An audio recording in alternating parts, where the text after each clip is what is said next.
Salam, hər vaxtınız xeyir olsun, hörmətli müəllimlər. Növbəti sınaqla davam edirik. Sorğu və araşdırma əsaslı öyrənmə modeli daxil olmaqla və pedaqogikanın bəzi mövzuları daxil olmaqla ümumi sınaqdır. Başlayaq. Uyğunluğu müəyyənləşdirin. Bu üsullarla bağlı bir sualdır. Əşyalardan qeyri-adi istifadə, əşya və hadisələrə müxtəlif nöqteyi nəzərdən baxılması, qartopası texnikası, insident üzərində iş, bir də mən kiməm. Hərəsinə uyğun bir variant var və həmin variantları biz uyğunlaşdırmalıyıq. Başlayaq. Real həyat hadisələr əsasında problem həll etmə bacarıqlarını formalaşdırır. Yoldaşlar, bu aiddir. İnsident üzərində iş deməli 4-ə gedir A variantı. Şagird ona təqdim olunan əşyalardan fərqli məqsədlər üçün istifadə edirsə, bu əşyalardan qeyri-adi istifadədir. 1-ə gedir B variantı. Sonra şagird suallar əsasında kim olduğunu müəyyənləşdirir. Bu mən kiməm metodudur. Şagirdlər bu fəaliyyətdə suallara cavablandırıb fikirlərini yoldaşlarıyla bölüşməklə başlayırlar. Bu fərdi, sonra 2 nəfər, sonra 4 nəfər, sonra 8 nəfər olana qədər davam edən qartop texnikasıdır. Hər hansı bir situasiya müxtəlif aspektlərdən baxılması tələb olunur. Bu da deməli uyğun gəlir əşya və hadisəyə müxtəlif nöqteyi nəzərdən baxılması üsuluna. Yəni burada hərəsinə aid bir nəzəri hissə var. Onlar da uyğunlaşdırılmalıdır verilən üsul adlarına. Deməli necə uyğunlaşdırdıq? 1-ə getdi B, 2-yə getdi E, 3-ə getdi D, 4-ə getdi A, 5-ə getdi C. Cavab oldu bu sualda deməli B variantı. Növbəti sualımız uyğunluğu müəyyənləşdirin. Düşünmə formalarıyla bağlı bir sualdır. Başlayaq. Dipçəkdəki gülü sulamadığı üçün quruduğunu görən şagird başa düşür ki, bitkilərin sağlam qalması üçün onlara qulluq eləmək, su vermək lazımdır. Yəni o görür, gördüklərini neynir? Ümumiləşdirir. Gördüklərini ümumiləşdirir. Və bu olmalıdır induktiv düşünmə. Yəni gördüklərimizi, müşahidə elədiklərimizi, təcrübələrimizi ümumiləşdirirsə, bu induktiv düşünmədir. Burada deduktiv yazıbdır, bu yanlışdır. Şam və küşnər ağacları iynə yarpaqlı ağaclardır. Hər ikisi qışda yarpaqlarını tökmür. Deməli, iynə yarpaqlı ağacların qışda yarpaqlarını tökməmək kimi bir xüsusiyyəti var. Bu həqiqətən də ümumiləşdirmədir yenə. Çünki küknardan və şamdan danışıb sonra ümumiyyətlə iynə yarpaqlı ağacların yarpağını tökməmə xüsusiyyətinin olduğuna gəlir. Bu xüsusini ümumiləşdirir, yəni induktiv mühakimədir. Ona görə bu uyğunluqdur. Riyazi məsələni həll edən şagird ilk növbədə məsələnin şərtini müəyyən eləyir. Sonra məsələnin şərtinə uyğun düsturdan istifadə eləyir. Sonra verilənləri düsturda yerinə qoyub məsələni həll eləyir. Bu uşağın düşüncəsi ardıcıl düşünmədir. Bu doğrudur, yəni doğru yanaşmadır. Bunu götürürük. Sonra ardınca deyir, şagird tarix dərsini öyrənərkən mütləq xəritədən, cədvəllərdən istifadə edir və belə olduqda daha yaxşı anlayır. Xəritə ilə, cədvəllə, diaqramlarla, sxemlərlə işləmək yadda saxlayın ki, bu qeyri-verbal düşünmədir. Verbal səsli sözlü düşünmə sayılır. Bu yanlışdır. 5. Zavodlardan havaya buraxılan zərərli qazlar, tullantılar, ağacların kəsilməsi və s. amillər ətrafdakı canlılara zərər verir. Bu kimi amillər oksigen balansının pozulması ilə nəticələnir və insanlarda müxtəlif xəstəliklər yaradır. Bu aiddir nəyə? Bu sistemli düşünməyə aiddir. Çünki hər şey bir-birinə təsir eləyir düşüncəsi, sistemli düşünmə ilə bağlı yanaşmadır. Ona görə ikinci sualın doğru cavabı 2, 3, 5 oldu. Sonra növbəti sual. Sinifdə şagirdlərin öyrənmə səviyyəsi fərqlidir. Yeni mövzunu izah edərkən bir qrup şagird materialı dərhal anlayır, digər qrup isə çətinlik çəkir. Belə olan halda müəllimin hansı fəaliyyəti doğru olar? Anlayan şagirdlərin digər şagirdlərə izah etməsini xahiş eləyir. Yox. Çətinlik çəkən şagirdi görməzdən gələrək xeyr, bu səhvdir. Bütün şagirdləri üçün eyni izahatı təkrar edir. Yox, bu da səhvdir. Çətinlik çəkən şagirdlər üçün əlavə izah tapşırıq hazırlayır. Anlayan şagirdlər üçün isə daha dərin, daha biraz çətin tapşırıqlar verir ki, yəni heç kim öz potensialından zəif və ya güclü bir şeylər görməsin. Ona görə də D variantı burada atılacaq ən effektiv addım sayılır. E-də deyir ki, mövzunu sadələşdirərək bütün şagirdlər eyni yolla, bəs məsəl üçün anlayan şagirdlər üçün bu maraqlı olmaya bilər axı. Cavab D variantıdır. 4. Bina tikintisi zamanı torpaqların hamısının yararlı olması ilə bağlı müxtəlif mənbələrdən araşdırmalar aparın. Müxtəlif torpaq tiplərinin tikintiyə nə qədər yararlı olmasını müəyyən edərək, sizcə şəhərsalmada hansı tip torpaq sahələrinin müəyyən edilməsi daha məqsədə uyğundur, seçiminizi əsaslandırın. Tapşırıq bulumu idrak taksonomiyasının hansı mərhələsinə uyğundur? Bu sual nümunəsi yadda saxlayırıq ki, şagirddən araşdırmağı tələb eləyir. Çünki biz özümüzdən deyə bilmərik ki, hansı torpaq tipi tikintiyə daha yararlıdır. Ona görə biz nə etməliyik? Araşdırmalı. Araşdırandan sonra müqayisələr aparacaq və hansı torpaq tiplərinin tikinti üçün daha yararlı olduğunu müəyyən eləyəcəyik və burada deyir ki, sizcə, bu sizcə bizi çaşdırmasın. Çünki biz özümüz zaten öz düşüncəmizlə cavab vermirik burada. Əsaslandırmamızla, yəni real olan statistikaya əsasən müəyyənləşdiririk ki, bu ağaclar daha yaxşıdır əkin üçün. O fikrə gəlmək üçün yenə deyirəm ki, araşdırmamız var, əlimizdə faktlarımız, müqayisəmiz var, onun əsasında müəyyən edirik. Bu yanaşma bizə verir təhlil etmək mərhələsində D variantı cavabımızdır. 5. Müəllim dərs zamanı şagirdə belə bir sual verir. 2 qapı var. Biri təhlükəyə, digəri isə təhlükəsizliyə aparır. Bir qapının qarşısında bir mühafizəçi dayanıb. Onların biri həmişə danışır, doğru danışır, biri isə yalan danışır. Siz yalnız bir sual verərək təhlükəsiz qapını necə tapardınız? Deməli, verilmiş sual şagirdlərdən hansı təfəkkürü formalaşdırmağa xidmət eləyir? Bu sual təbii ki, bizdən məntiq tələb eləyir ki, biz ona elə bir sual verək ki, biz yanlış cavabla qarşılaşmayaq. Təbii ki, bu şagirddən tələb olunan bu sual tapşırığa cavab verməsi onun tənqid düşüncəsini, daha doğrusu məntiqi düşüncəsinin inkişafı ilə əlaqəlidir. Ona görə də C variantıdır. Yəni bir həyati bir nümunədir də. Yəni biz bunun vasitəsilə uşaqların daha çox məntiqi təfəkkürünü yoxlayan fəaliyyətlər veririk. 6. Sinifdə autizm spektr pozuntusu olan bir şagird var və bu şagird digər şagirdlərdən sosial olaraq təcrid olunur. Müəllim dərs zamanı bu vəziyyəti yaxşılaşdırmaq məqsədi ilə hansı daha kompleks yanaşma tətbiq eləməlidir? Yəni o adamların biraz ünsiyyət problemi olur, ünsiyyətə girməsi problem olur. Ona görə də onun biraz yoldaşları ilə ünsiyyətə girməsi lazımdır və ya hətta daha geniş sosial çevrəyə ehtiyacı vardır.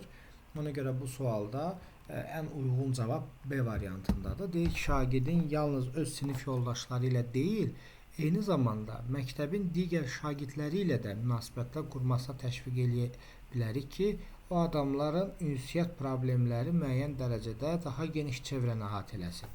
Cavabımız ondan dolayı B variantıdır. Digərlərində deyir, şagirdə sosial bacarıqları inkişaf etdirmək üçün xüsusi dərs, xeyr o tip insanlara xüsusi yanaşmağımız düzgün deyil. Şagirdi digər şagirdlərdən təcrid eləyərək yalnız xüsusi təhsil mütəxəssisləri ilə işləməsinin xeyr, bu da səhvdir. Şagirdin sosial bacarıqlarını artırmaq üçün yalnız sinif mühitində qrup tapşırıqları xeyr. Şagirdin sosial bacarıqlarını inkişaf etdirmək üçün yalnız dərsdən kənar fəaliyyət, bu da xeyr. Cavab ən doğrusu B variantıdır. 7. Dərs zamanı qrup işində şagirdlərdən biri davamlı şəkildə yoldaşının sözünü kəsir və onun çıxışına mane olur. Bu vəziyyətdə müəllimin hansı addımı atması daha məqsədə uyğun olar? Bu dərs zamanı baş verən prosesdir. Müəllim burada axıcılığı pozmamalıdır, gedişatı pozmamalıdır, müdaxilə etməlidir və müdaxilə eləyəndən sonra prosesin davamlılığını təmin etməlidir. Ondan sonra artıq dərsin sonunda uşaqla fərdi söhbət aparmaq olar. Problem yaradan şagirdi dərhal qrupdan çıxararaq bu səhv yanaşmadır. Müəllim prosesə müdaxilə eləyərək qrupun fəaliyyətini dayandıraraq səhv yanaşmadır. Bu cür davranış nümayiş etdirən şagirdə qeyri-verbal müdaxilə eləyərək bu doğru yanaşmadır. Onun sözkəsmə davranışını dayandırması üçün onu məlumatlandırır və qrup qaydalarını ona xatırladır. Həqiqətən də cavabımız olmalıdır. C variantı qeyri-verbal müdaxilə odur ki, dərsə mane olmadan, səs-küy yaratmadan bu cür müdaxilə eləyib qaydaları ona xatırlada bilərik. Daha sonraki gedişatda isə problemin həlli üçün addım atmağımız mümkün ola bilər. 7-ci sualın doğru cavabı C variantındadır.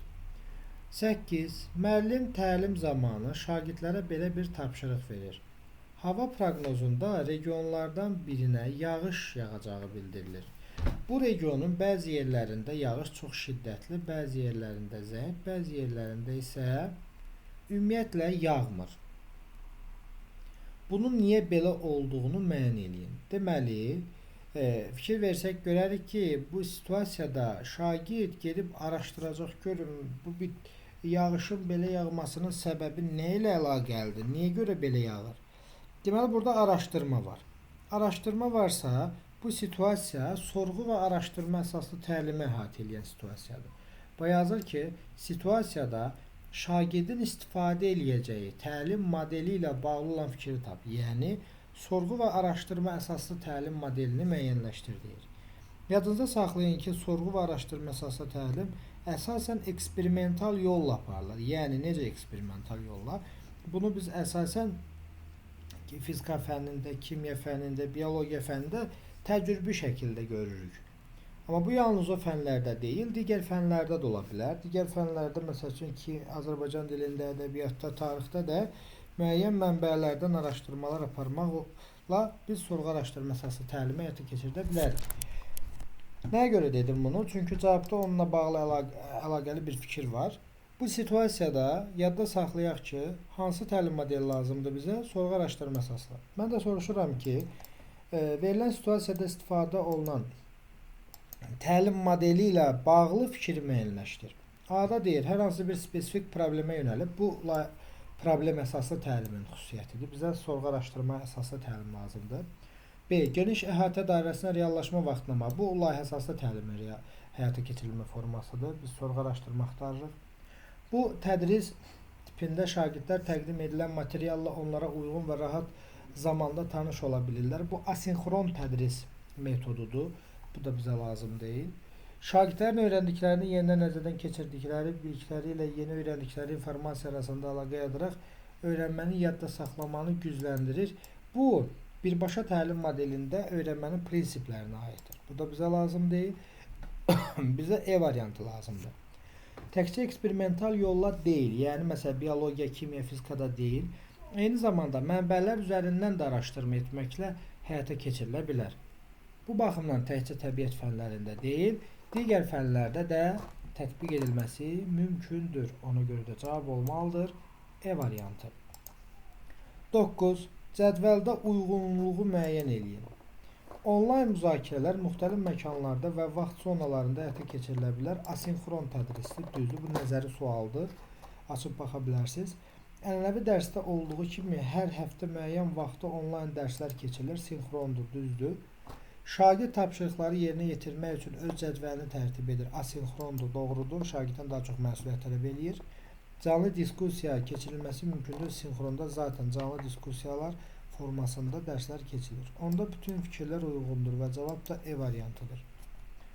Sonra müəllim dərs zamanı şagirdə təbiətdə suyun dövranı necə baş verdiyini izah edir. Onlara suyun buxarlanma, yağış kimi proseslərdən keçərək necə dövr etdiyini, sonra suyun formulunu araşdırmaq, onun xüsusiyyətlərini öyrənməyə tapşırır. Yəni şagirdlərin özləri də burada öyrəndiyi həyati bacarıqları nümayiş etdirəcəklər. Burada baxın, təbiətdə suyun dövranı məsələsi, biologiya ilə əlaqə, bu coğrafiya ilə də əlaqə var burada, coğrafi biliklərlə. Burada biologiya ilə də əlaqəmiz var və kimya ilə də daha doğrusu əlaqəmiz var. Sonra burada bir də fənn üstü inteqrasiya var, çünki situasiya həyati situasiyadır və şagirdlər burada özləri öz təcrübələrini əsaslanaraq da yanaşmalar ortaya qoya bilərlər. Ona görə bu testin doğru cavabı olmalıdır. Fənlər arası və fənlər üstü inteqrasiya B variantı doğru cavabımız sayılır. Sonra növbəti sual. Situasiya belədir. Qrup işi zamanı iki şagird arasında anlaşılmazlıq yaranır. Müəllim səbəbi soruşanda şagirdlərdən biri bildirir ki, şagird onun sözünü kəsir fikirlərini ifadə etməyə imkan vermir. Digər isə bildirir ki, sinif yoldaşı onun sözlərini, onun fikirlərini hörmətlə yanaşmır. Bu da onu motivasiyadan salır. Sinifdə sosial emosional öyrənmənin prinsiplərini necə tətbiq edərdiniz ki, bu problemi həll edəsiniz? Deməli, burada məntiq nədən ibarətdir, yoldaşlar? Baxın, burada sosial emosional öyrənməni əhatə edən bir test tapşırığıdır. Burada iki tərəf var. İki tərəf bir-birini mühakimə eləyir, bir-birini günahlandırır. Müəllim onlar arasında ortaq razılaşma gətirməlidir. Yəni ünsiyyət yaratmalıdır ki, bir-birlərindən belə deyək də yola getməyə bacarsınlar. Ortaq nöqtə gətirməliyik onlara. Amma əvvəlcə onlar bir-birinə hörmət etməyə bacarmalıdırlar, empatiya qurmağı bacarmalıdırlar. Çünki fikirlər hər zaman üst-üstə düşmür. İki şagird arasında yaranan konflikti öyrənmə situasiyası kimi istifadə etmək xeyr, bu səhvdir. Bütün qrupa fəal dinləmə bacarığını inkişaf etdirən müzakirə mühiti yaradaraq, yox, burada iki nəfər şagirddən problem var. Hər iki şagirdə fərdi yanaşaraq onların sosial emosional tələbinə uyğun həll yolu təklif etmək, emosiyaların idarə olunması yollarını öyrətmək, empatiya qurmağa yönəltmək. Yox, bunlarda uşaqların bir-birləri ilə ünsiyyətini tənzimləmələri lazımdır. Özlərini idarə etmək yox.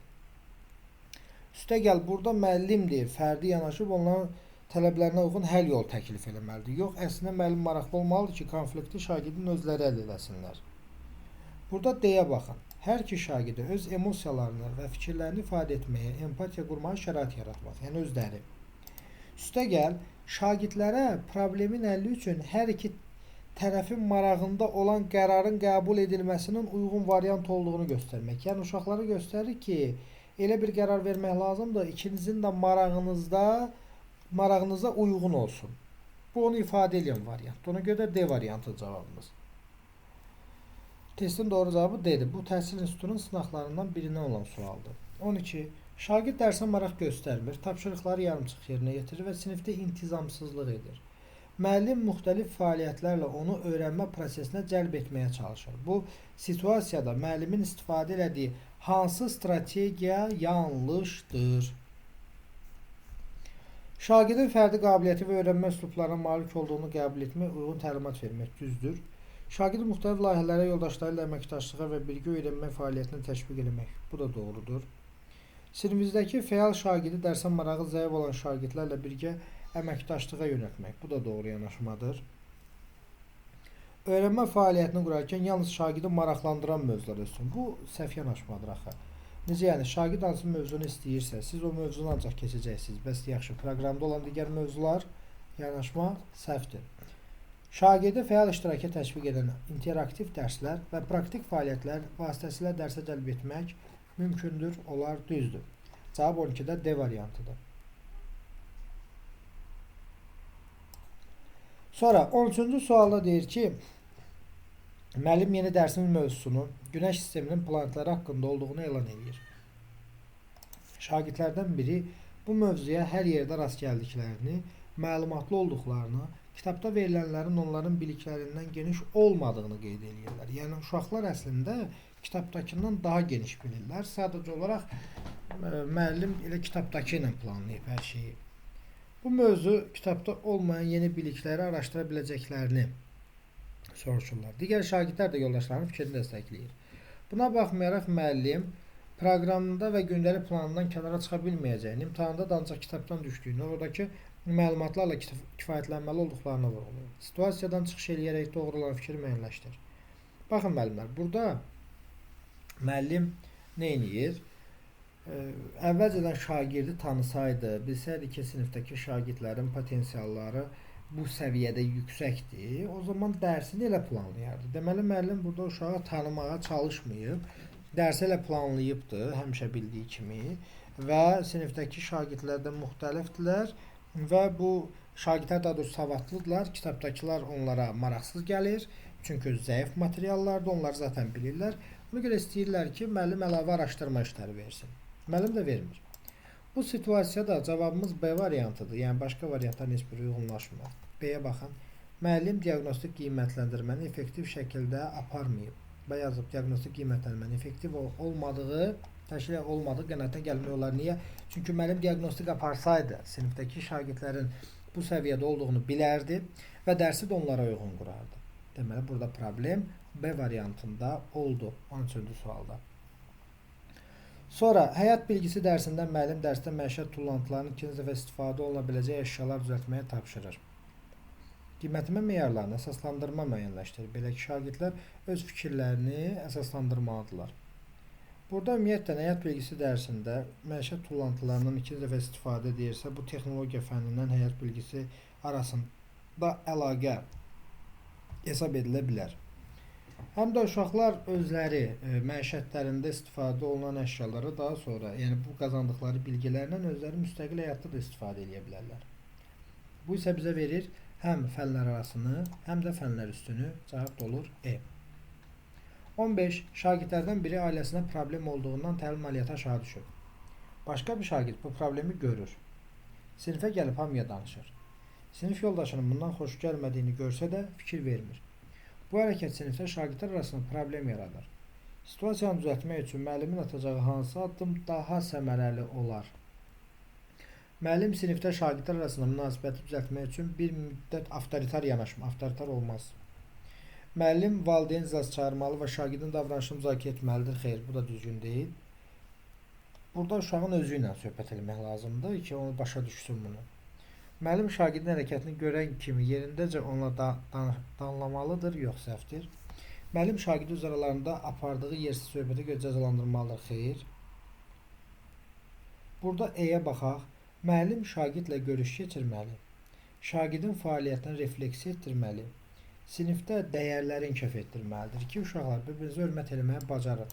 Ola bilər bir-birinizin haqqında şəxsi məlumatlarından xəbərdarsınız, amma bunu hamının içərisində danışmaq, bunu ümumilikdə ictimailəşdirmək düzgün yanaşma deyil.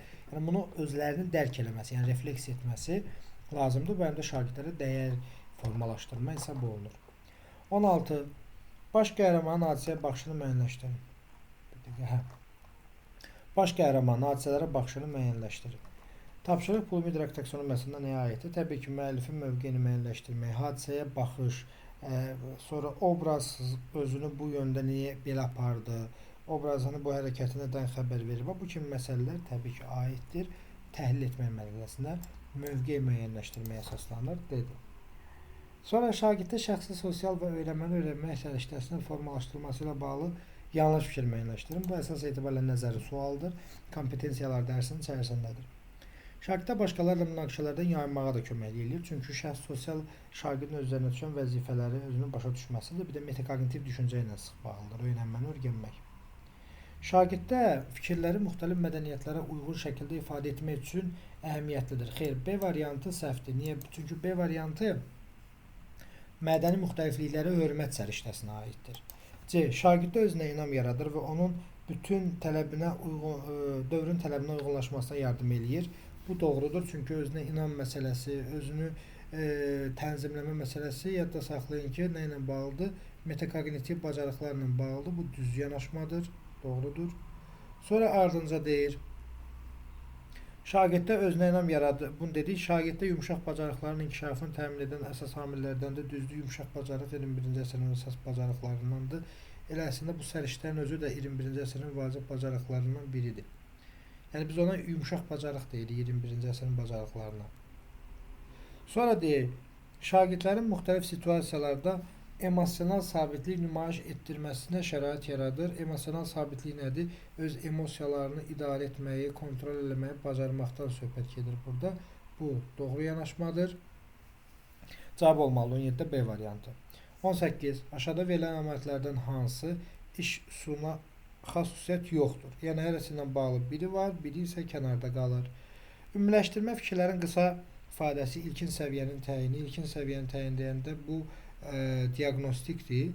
Burada söhbət gedir həm ümumiləşdirmə qısa formada ifadə klaster metodu, hər hansı bir söz əsasında mətnin təhlili, Frayer modeli, şagirdin düşünmə fəaliyyətini qrup şəklində aktivləşdirir, stimullaşdırır. Bu sinektika-dır. Prosesin əvvəlində problemlə bağlı informasiyanın toplanması, yaradıcı təfəkkürün inkişafı 4M1-2H üsuluna aiddir. Burada cavab olmayan, yəni fikir olmayan Üsul birincidir. Yəni A variantıdır. Söhbət getdi burada nədən? Klass 3-2-1 metodundan 3-2-1 məsəl üçün refleksiya metodu. Belə bir cümlə olmalıdır, amma yoxdur. Ona görə də kənarda qalan üsul da olur. A variantı. Növbəti sual. Əslində müəllimin keçdiyi əlavə dərslərdə iştirak etmək istəmirəm. Amma məşğələlərdə iştirak etməsəm, müəllim məndən valideynlərimə şikayət eləyəcək. Ona görə də qoşulmaq məcburiyyətindəyəm. Burada nədir məsələ? Təbii ki, uşaq qorxur, çəkinir valideynindən. Yəni bu qorxmaq, daha doğrusu cəza almamaq üçün isə verilənləri yerinə yetirir. Bu itaət və cəzadır. Ona görə də sadə sualdır. A variantıdır. 20-ci sual. Müəllim şagirdlərə tarix dərsində intibah dövrü haqqında araşdırma aparıb təqdimat hazırlamaq tapşırığı verir. Dövrün xüsusiyyətlərini daha dərindən dərk eləmək üçün onlara o dövrə aid ədəbiyyat nümunələrini, məsələn, Campanellanın Günəş şəhəri adlı əsəri və Machiavelli'nin Florensiya tarixi əsərlərini oxumağı tapşırır. Deməli, necə oldu? Müəllim şagirdlərə tarix dərsində intibah dövrü haqqında araşdırma aparıb təqdimat hazırlamaq. Tarix dərsindəyik. Biz intibah dövrünü araşdırırıq. Müəllim də deyir ki, gedin ədəbiyyat nümunələrindən də araşdırın. Çünki bəzən tarixi məlumatları biz o dövrə aid olan ədəbiyyat nümunələrindən də ala bilirik. Ona görə də bunu tövsiyə eləyir ki, yəni nümunələri də verir hətta. Get topla. İndi uşaq ümumi bir fikrə gələcək. O fikrə gəlmək üçün də həm ədəbiyyatdan araşdıracaq, həm tarixi yöndən araşdıracaq və yekun bir fikrə gəlib çıxacaq. Buna bağlı doğru deyil. Şagird verilən tapşırığı yerinə yetirərkən öyrənmədə fənlər arası yanaşma nümayiş olunacaq. Düzdür. Niyə? Tarix ədəbiyyat əlaqəsi. Verilən tapşırıq şagirdlərdə yuxarı təfəkkür səviyyəsini inkişaf etdirməklə yanaşı onlarda problem əldə etmək. Yuxarı təfəkkürə əsaslanır, amma problem əldə etməlik burada bir şey yoxdur. Ona görə burada B-dir cavab. Şagirdin bu fəaliyyətə cəlb olunmasının əldə etdikləri informasiyalar arasında ziddiyyətləri müəyyənləşdirmək. Bu da ola bilər. Niyə? Çünki tam tarixdə oxuduğu ilə ədəbiyyatda oxuduqları bəlkə üst-üstə düşmür. Ona görə bunu araşdırması lazım olacaq. Bu tapşırığı etməkdə şagirdin savadlıq kompetensiyası və sosial bacarıqları inkişaf etdiriləcək. Doğru yanaşmadır. Niyə savadlıq kompetensiyası? Çünki araşdıracaq. Niyə sosial bacarıqlar? Çünki burada təqdimat eləyəcək. Təqdimat aparmaq üçün danışmaq, eyni zamanda dinləmək, fikir ifadə etmək var. Bu sosial bacarıqlardır. Evet, verilmiş tapşırıq şagirdlərdə induktiv mühakimə və idraki sayının təhlil mərhələsini inkişafını tələb eləyir. Niyə görə induktiv? Çünki uşaq həm tarixdən, həm ədəbiyyatdan araşdıracaq və bir yekun fikrə gələcək. Həqiqətən də bu induktivdir və burada da uşaq özü araşdırıb təhlil eləyəcək və bu təhlil etmə mərhələsini əhatə eləyir. Doğru cavabımız olmalıdır. 20-ci sualda B variantı. Belə bu sınaq haqqında bu qədər. Ümid edirəm hər kəs üçün faydalı oldu. Hər kəsə uğurlar olsun. Növbəti sınaqda görüşərik. Özünüzə yaxşı baxın. Sağ olun.